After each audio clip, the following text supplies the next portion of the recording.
Hello, everyone. Today, I would like to talk about the insidious strategy of SARS-CoV-2. SARS-CoV-2 has developed an insidious strategy to ensure its perpetuation in the host population in a way that it is capable of generating more infectious variants. And as I will try to explain, this capacity of the virus enables it to perpetuate in the host population. I think that lack of understanding of this insidious strategy of the virus is, at least to some extent, responsible for the fact that we are really struggling to control this pandemic. And I also think that lack of understanding explains why we are not handling this pandemic adequately, at least according to my opinion. So I made a number of slides just in order to explain you more clearly how exactly the virus operates and how it deploys its insidious strategy to ensure its perpetuation in the population, and what are the consequences thereof, essentially in terms of the natural course of the pandemic, but also the consequences of, for example, mass vaccination implementation. So let me share my screen. Here we go. So the title of my talk is Asymptomatic Infection Fuels the Spread of More Infectious SARS-CoV-2 Variants. So the fact that SARS-CoV-2 is capable of infecting people in a non-symptomatic way is an important attribute of the virus, because people who are asymptomatically infected with SARS-CoV-2 are able to spread the virus and basically constitute a source for viral transmission. So that is a little bit different from the situation seen with other viruses, for example, SARS-CoV-1, and also influenza virus, for example. So both have been responsible for pandemics. But in case of influenza, SARS-CoV-1, we see that people essentially spread virus, shed virus, when they get a disease. So they are not spreading, certainly not to a relevant extent, the virus before they are getting ill. And cases of asymptomatic shedders have not really been documented. Certainly not to an extent that they would be of epidemiological relevance, let's say. So this is different from the situation seen with SARS-CoV-2, where people can shed for some time a reasonable amount of virus before getting ill, after getting infected, and even people who never get a disease really, and do not develop symptoms, after infection, they can shed the virus for some time. And so, as I was saying, they constitute an important source of viral shedding and transmission. So SARS-CoV-2 has a highly insidious strategy. The virus can be shed and transmitted by asymptomatically infected people.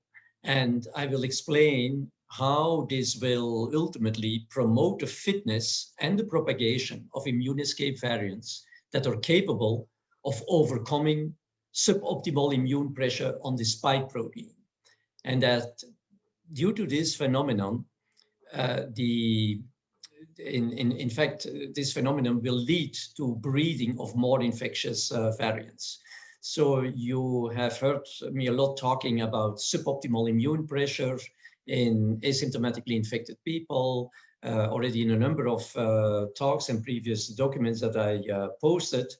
I have been describing this phenomenon of immune suppression suppression in asymptomatically infected people by S-specific antibodies, suboptimal antibodies that appear in asymptomatically infected people shortly after they got infected, and to some extent these antibodies appear at a point in time where the infection or the virus has already been eliminated.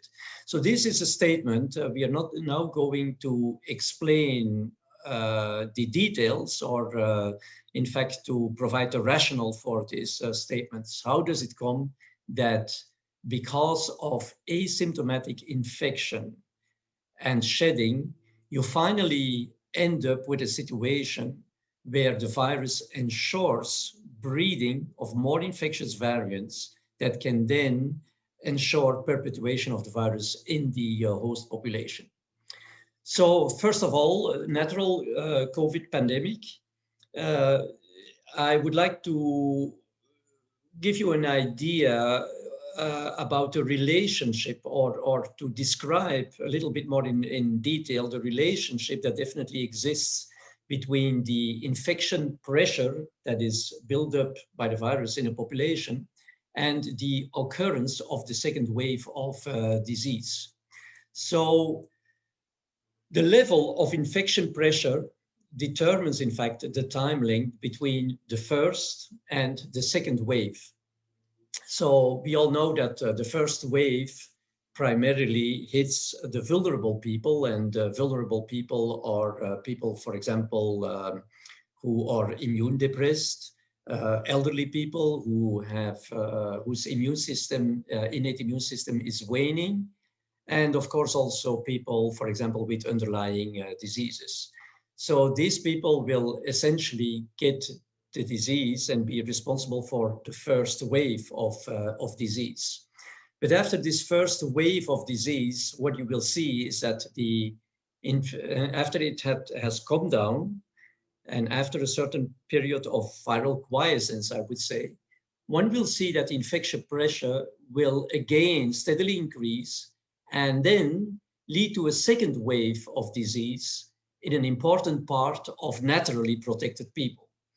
So if we look at people who are naturally protected, and this, they constitute basically between 65 and 80 or even 85% of the population. So a vast majority of the population has natural protection against COVID-19 disease. And this kind of natural protection could be considered really as herd immunity, because it protects the vast majority of the people. So if we now look at these naturally protected people, well, we will see that as a result, of course, of the first wave, a substantial part of these people will be asymptomatically infected. And what that means, or that has basically two consequences. When people get asymptomatically infected, and as I was saying, I have been describing this multiple times in previous presentations, they will mount suboptimal antibodies to a large extent. Not all of the people who are asymptomatically infected, but a substantial amount of them will mount suboptimal antibodies against spike protein. So suboptimal antibodies means these are antibodies that have lower affinity, that are not fully mature, that are directed against several different parts of the S protein, and that are also essentially short-lived. So in a fairly important amount of people who got asymptomatic infection, the antibodies will be against S protein will be short-lived. So now, on the other hand, these suboptimal antibodies, although they have lower affinity for the S protein and are oftentimes not even able to neutralize the virus, they can still bind strongly enough to the S protein to prevent natural antibodies that are not antigen specific, that prevent natural antibodies like IgMs from binding to the virus.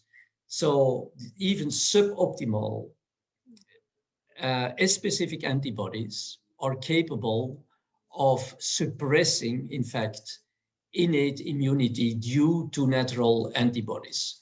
So that is what I call erosion of natural immunity. So what I'm saying is that in a large part of asymptomatically infected people, you will see that there is erosion of their natural immunity. So that is one consequence. The second consequence is that the virus, after the first wave, will now spread more and more within this population of asymptomatically infected people. This is very clear because during the first wave, people who got the disease and are spreading and transmitting a lot of virus, they have been quarantined, have been isolated, treated, and ultimately people who survive build protective antibodies against the virus. So then the virus can basically only spread within the rest of the population, and that are the asymptomatically infected people. So since these asymptomatically infected people, as I was saying, constitute an important part of the population, the level of infectivity can grow pretty fast. So these people are shedding, there is a large amount of them. And so the infection pressure after the first wave, and after the first wave has come down, can again, due to these asymptomatic carriers, grow at a fast pace and at a very or a relatively high level. So this will cause a second wave of disease in younger age groups. Well, how does this come? Well, when the infection pressure rapidly grows at a higher level, then the likelihood that people who got previously infected by the virus are now re-exposed to the virus at the time where they have suboptimal antibodies becomes increasingly higher. So this is to say that, in fact, the higher the infectious pressure, the faster the virus will spread, and the higher the likelihood will be that the virus will hit those people again shortly after their previous infection. So that means at a point in time, in fact, where their natural antibodies gets or experience maximal suppression by the suboptimal specific antibodies, because it's shortly after the previous infection that those suboptimal antibodies, antibodies have the highest titer. So because the likelihood increases that at that very point in time where the asymptomatically infected people are most susceptible, because this is the point in time where they experienced the biggest suppression of their natural immunity, there is a high likelihood, of course, or not a likelihood, the virus will be able to break through this innate immunity in a fairly large amount of people and in a way that it really causes disease because they have now their natural immunity suppressed. So this will cause a second wave of disease, and especially in younger age groups. Why younger age groups? Because, of course, these are the people who were previously protected and have the highest titers or the highest levels of natural antibodies. And those are exactly now the people who see their immune levels heavily suppressed because they are re-exposed to the virus very shortly after their previous infection. And that is due to the high speed of viral spread due to the steadily increasing infection pressure of the virus, which is due to very frequent transmission of the virus amongst several different subjects of the asymptomatically infected population. So what happens next? So this is what I said, the erosion of the natural immunity. But what happens next is then, as a consequence, of course, of this second wave, you will now have an additional part of the population, of this blue part, the part of the population colored in blue that was protected, and that is constituting part of the herd immunity. As a result of the second wave, an additional part of this population will get infected. And again, because their natural immunity is still strong enough, high enough, these people will now again experience asymptomatic infection. And as a result of this asymptomatic infection, again, a phenomenon that is similar to the one I previously explained, you will see an erosion of natural immunity now in this additional part of asymptomatically infected population. It will be, of course, a smaller part. And again, what happens here is that not only is this additional part of the population getting an erosion of their natural immunity, again, due to the fact that as a result of infection during the second wave, they have mounted suboptimal antibodies that outcompete, that are at least to some extent, the natural antibodies. So that explains the erosion. But on top, since the previously asymptomatically infected people, so during the second wave, have now built antibodies, protective antibodies. And again, as happened during the first wave, these people, when they get a disease, they get isolated, quarantined, get to the hospital, get taken care of, and they do no longer constitute, also as they build protective antibodies, a major source of the viral spread. The major source right now are these asymptomatically infected people.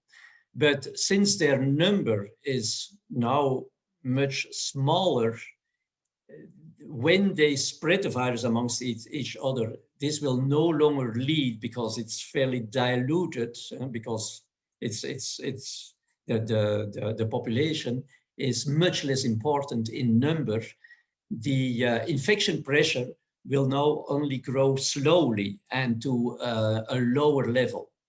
So what happens when the infection pressure grows only slowly and to a lower level? Well, you could say that the lower the infection pressure and the slower the virus is going to spread, the higher the likelihood that the virus will hit these people again at a point in time that is further distant from the previous exposure that they got.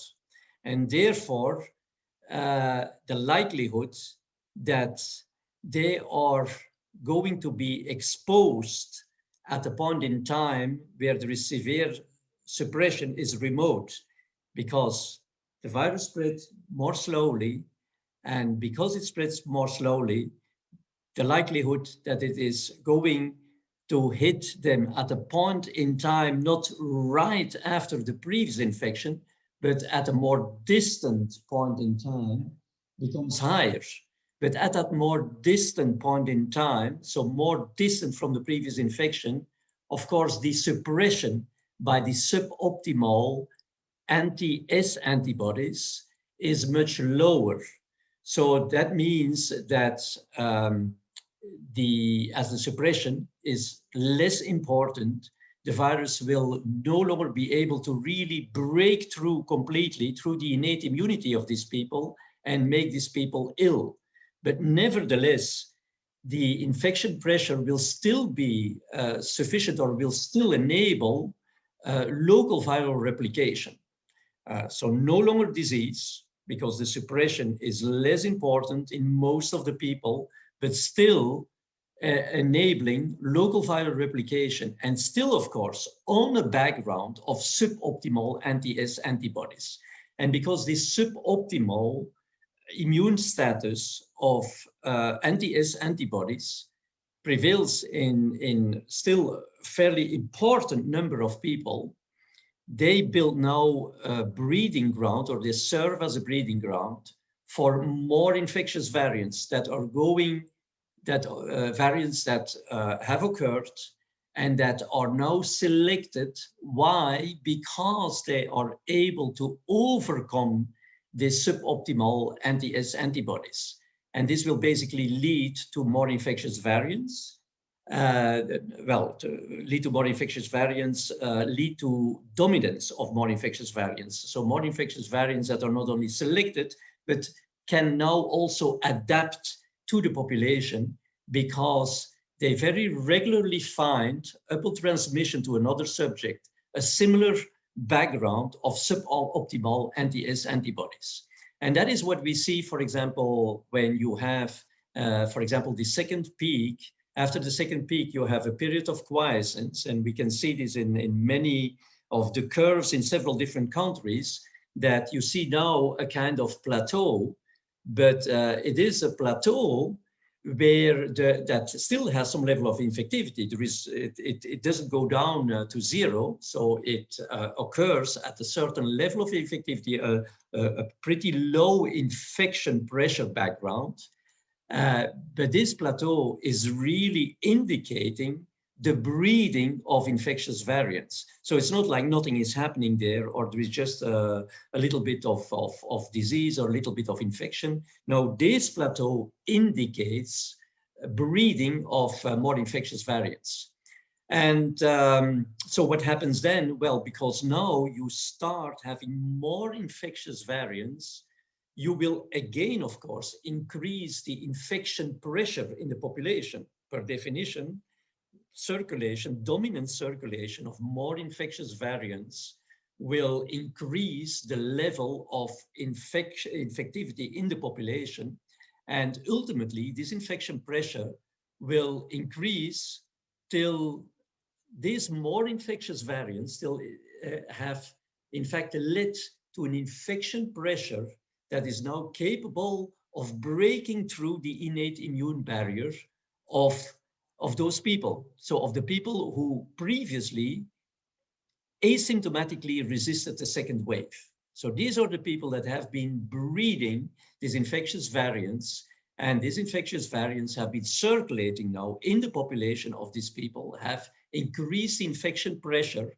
And thanks to this increase in the infection pressure, they are now capable, the virus is now capable of breaking through the innate immune barrier of these people.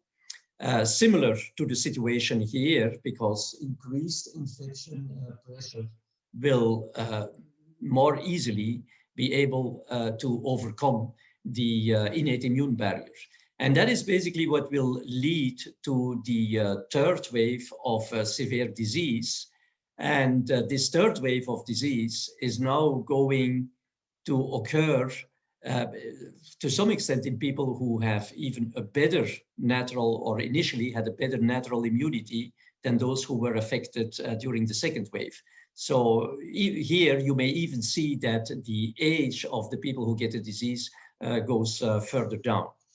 So, of course, if you now implement stringent infection prevention measures, you will delay the second wave of disease in the previously protected people while promoting breeding of infectious variants. So what this means is that if from the very beginning you manage to implement stringent infection prevention measures, then you will not allow the virus to rapidly mount an infection pressure at a very high level.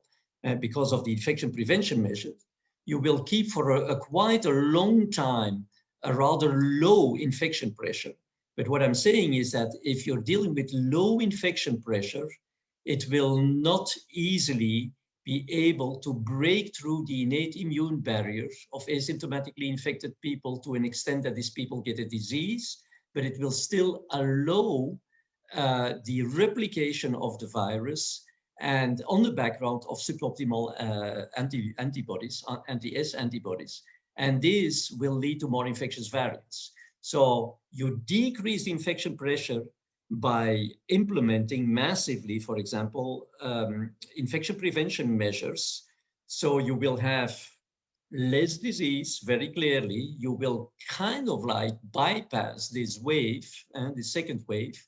But the price you will pay is that you will have more breeding of infectious variants. And that is basically what we have been seeing after the first wave of infection. Remember, last year, after we had the first wave, we had a quite extended period of time before we saw these more infectious variants appearing, because it needs time to select them, to then adapt them to the population, especially since during this point in time, we have an infection pressure that is relatively low. So the spread from one individual to another is not as fast as it would occur, for example, when you don't implement any infection prevention measures. On the other hand, if you now introduce in the population a highly infectious variant, then you will expedite this phenomenon, of course, of the second wave. So this phenomenon of the second wave is due, as I was saying, to a mounting and increasing infection pressure that is due to the fact that a big amount of asymptomatically infected people are now transmitting the virus after the first wave. And because they are quite important in number, the infection pressure can build up pretty fast. But if on top now you introduce a variant that is already highly infectious in its own right, you will, of course, expedite this phenomenon, and you will get much faster to this second wave, and the second wave may also be more important. So that is what I'm saying here. The introduction of highly infectious variants will expedite this process. So now, next question, very important question. What happens now when you do mass vaccination? So you have these more infectious variants already circulating. That was the situation we saw. And last year, November, for example, where you had a number of these more infectious variants popping up. And then we started really rolling out these mass vaccination campaigns. So what is the effect of rolling out these mass vaccination campaigns on a background of more infectious variants? Well, in fact, what this will do is that this mass vaccination will enhance the immune pressure that is exerted on the infectiousness of these variants. And this even regardless of the viral infection pressure in the population. So why is this? Well, this is because the mass vaccination, will induce antibodies against the receptor binding domain of the S protein. So the receptor binding domain is situated within the S protein, and it binds with even higher affinity to the AC2 receptor on susceptible cells, respiratory epithelial cells. And because it binds with a higher affinity, it will put more pressure. So the antibodies that are raised against this domain will put even more pressure on the S protein, which is responsible for the infectiousness. So that's why I'm saying it will enhance immune pressure exerted on the already higher infectiousness of those variants. And this will be regardless of the viral infection pressure. So how can it now exert this pressure? Well, it's always the same rules. You can only derive this evolution provided your immune pressure is suboptimal.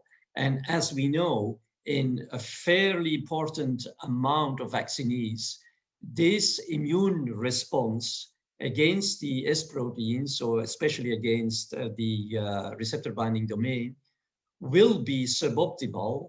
And that is for several reasons, as I already explained before, because when we vaccinate people, they need time to seroconvert. During this seroconversion, where their antibody response is, of course, suboptimal, they are already under attack of the virus because we are in a pandemic and the virus is really spread broadly in the population. Also, during the time where these people are waiting for the second vaccination, the antibody response may still be suboptimal. And again, you have the combination of infection combined with exposure of the virus to suboptimal immune conditions, which can really drive then the immune escape variants to adapt to the suboptimal conditions because they are present in an important number of vaccinees. And of course, as we have already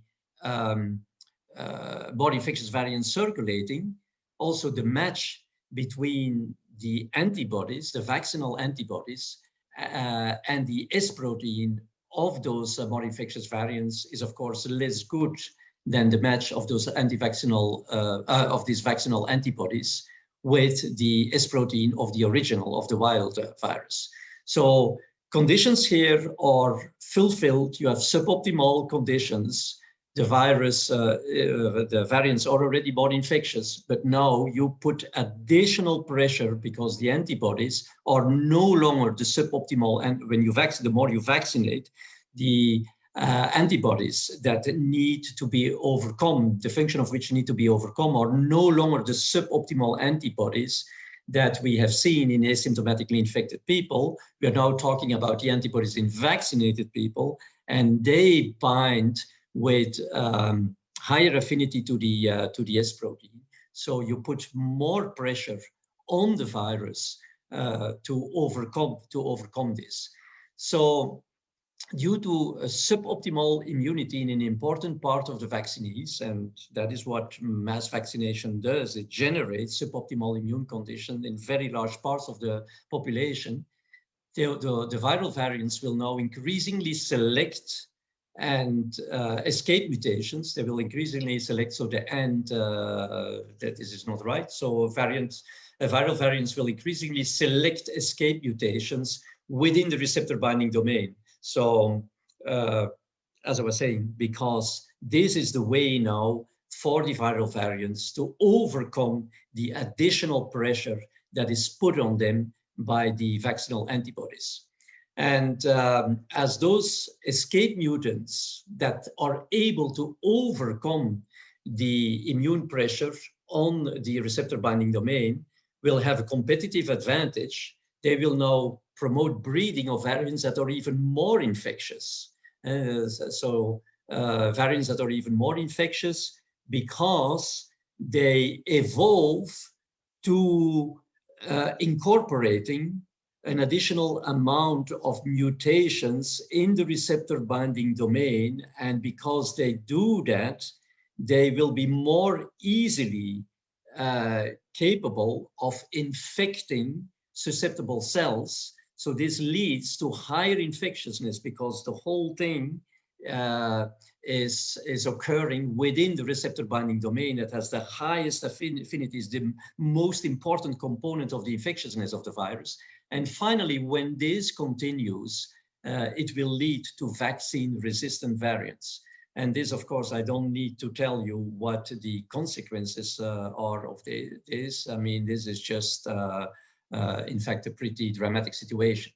So what I'm describing here is, again, to illustrate what is the impact of the level of infection pressure on the occurrence of an important wave of disease, including also younger subjects. Well, you see, for example, like in India, you have, for example, a background of pretty low, or you had a background of pretty low infection pressure. And it takes quite a long time, but it is a kind of plateau. And as I was saying, this plateau, in fact, represents the breeding of more infectious variants.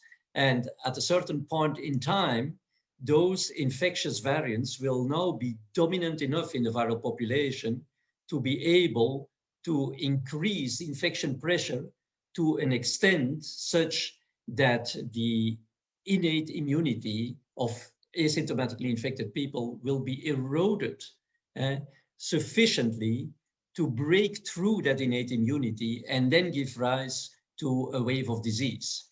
In other populations, for example, Brazil, Chile, Uruguay, we had the introduction of a more infectious variant, namely the Brazil variant. And so the whole pandemic here is occurring on a background of a higher infection pressure, due, of course, to the appearance of the highly infectious Brazilian variant. And due to this, of course, as I was saying previously, the whole process of this second wave of disease and even severe disease is expedited. So now, as I was saying, mass vaccination is in fact promoting the breeding of this of this more infectious variants. And so you can see, for example, that whereas I would say in the absence of mass vaccination, I would not have expected such a huge wave in India. As I was saying, when the background is pretty low, it will take a longer time for the virus to mount an infection pressure that is sufficient to break through the innate immunity. And then, as you can see in this previous slide, we are talking about a fairly limited amount of people. But if you know, if you're now in fact strengthening, or you are making this increase in viral infectiousness of the virus more important due to concomitant vaccination, then you can imagine that you can immediately get to a wave that is already comprising, in fact, mutants that are not only more infectious, but that have even already evolved to some level of resistance really to the vaccine. And that could explain why this wave that we are now seeing in India, despite the fact that it started on a low infectious infection pressure level, is pretty important and pretty impressive. And the same here. If you put more pressure on a viral variant that is already highly infectious, so this one, the Brazilian one, has already evolved to a level of pretty high infectivity. And if you now come with mass vaccination, enhancing, in fact, the increase of infectiousness of these viral variants, then you can easily see that when this occurs, for example, a couple of weeks after mass vaccination got implemented, it can give rise to a much steeper even and a much higher wave of infectivity and disease. So it's also important to note that the effect of mass vaccination could be pretty impressive, as you see, for example, in India, as you see here in Canada, as you see in these other countries, even regardless of the level of the infection pressure that was present before this wave started. It was a kind of plateau or lower level. And so this also already indicates that the more we are going to vaccinate, the less important becomes the influence and the impact of infection prevention measures. Because these infection prevention measures, they were in the past capable of reducing this basic level of infectivity. But you see here, almost regardless of this basic level of infectivity or the base that you start from, you get a huge increase in infectivity and disease. So the more vaccination, the less important, the less impact infection prevention measures will have. So then my last slide, what about the efficiency of conventional vaccines to control a pandemic? So can we generally just say, well, conventional vaccines, and with conventional vaccines, I mean really, first of all, vaccines like the vast majority of vaccines, with the exception maybe of live attenuated vaccines, they have no sterilizing capacity. They do not induce sterilizing immunity. That is one thing. And I very often also label vaccines as conventional when they are simply mimicking the type of immune response that is induced by natural infection. And that is basically also what the current vaccines do. They basically mimic the natural immunity that is induced by natural infection, at least as far as the natural immunity or the immunity against the S protein is concerned. So what I mean with natural immunity here, or not the natural antibodies. In fact, what I mean is the immunity induced by natural infection. So are these type of vaccines able to control a pandemic? You could say, well, why not? Because what is definitely very clear is when you vaccinate with those vaccines, you will have an important impact on the viral load. You will significantly decrease viral shedding.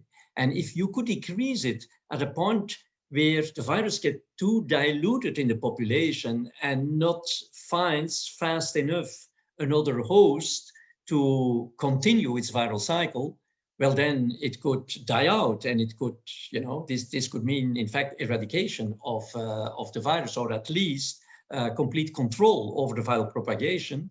And you should get at a level where you have really complete quiescence, where no viral activity is seen anymore in terms of disease or significant levels of viral infectivity. So we need to be, well, I'm saying it is conditional. Yes, this could occur. You could use conventional vaccines to control a pandemic under certain circumstances, under certain conditions. Well, first of all, we need to realize, this is important to realize, because I very often hear people talk about epidemic and pandemic, you know, meaning the same thing. It's not at all the same thing with the pandemic. We really mean that a new virus is getting into the population. And basically, the only immunity that that population has is the natural immunity, which I was saying, for example, as far as SARS-CoV-2 is concerned, it's basically between 65 and 85% of the population, a big chunk of the population that has natural immunity. But that is the only type of immunity that exists. There is no adaptive immunity because the adaptive immune system has not seen the virus before. So mass vaccination could control and even eradicate the infection if and only if the following conditions are fulfilled. It should not be a highly mutable virus. This is very clear because you start building your antibodies through the vaccination, and then the virus is just taking on another code. And the antibodies that you generated are no longer recognizing the virus. So it's not very useful to use these vaccines if you're dealing with a highly mutable virus. The second thing is if you are on top having a reservoir of asymptomatic carriers, and this could even be an animal reservoir, then it's not very useful either, because on one hand side, you diminish the viral load by vaccinating people, so they will have less shedding of the virus, and the viral concentration in the population will diminish. But then you have this kind of reservoir that is continuously throwing virus back into the population. And so that will make your vaccine, you will not be able, of course, to eradicate or to fully control the pandemic or the viral infection, because from another a source, for example, an animal reservoir or asymptomatic carriers, you have continuously virus that gets again into that vaccinated population. So if this were not the case, if you would not be dealing with a highly mutable virus and you would not be dealing with asymptomatic reservoirs, then you could indeed use conventional vaccines to control the pandemic. But those conditions are absolutely not fulfilled in case of SARS-CoV-2, because here we are dealing with a highly mutable virus. And second, we do have asymptomatic carriers. And the asymptomatic carriers are not just harboring the virus and then throwing it into the population from time to time. Well, they are part of the population, but because these carriers are asymptomatic, they can easily spread the virus in the population because they have no illness, they have no disease, and so there is no reason, so to say, for to isolate or to quarantine these people. But the asymptomatic carriers in case of SARS-CoV-2, they, as I have tried to explain, they are even capable of generating more infectious variants. So especially especially occurs if you have more stringent infection prevention measures. But at any rate, asymptomatic carriers of SARS-CoV-2 will ultimately produce more infectious variants in the population. So can you control this then with mass vaccination with the current vaccines? Well, we're dealing with highly mutable viruses. And on top, the mass vaccination will, in fact, as I've tried to explain, it will foster, it will further promote the breeding of the further breeding of these infectious variants to an extent that they become even more infectious and ultimately overcome the functionality of the vaccinal antibodies to an extent that these highly infectious variants ultimately evolve into variants that are resistant to the vaccine. So there is no way that with the conventional vaccines we can take control over this pandemic or we can solve this pandemic. We basically make the situation much, much worse because of that very reason. And vaccination will further enhance breeding of more infectious variants and ultimately lead to resistance to the vaccine. So I would like to point out as a last point that mass vaccination of youngsters, especially mass vaccination of youngsters, is going to result in enhanced morbidity and mortality rates in these age groups.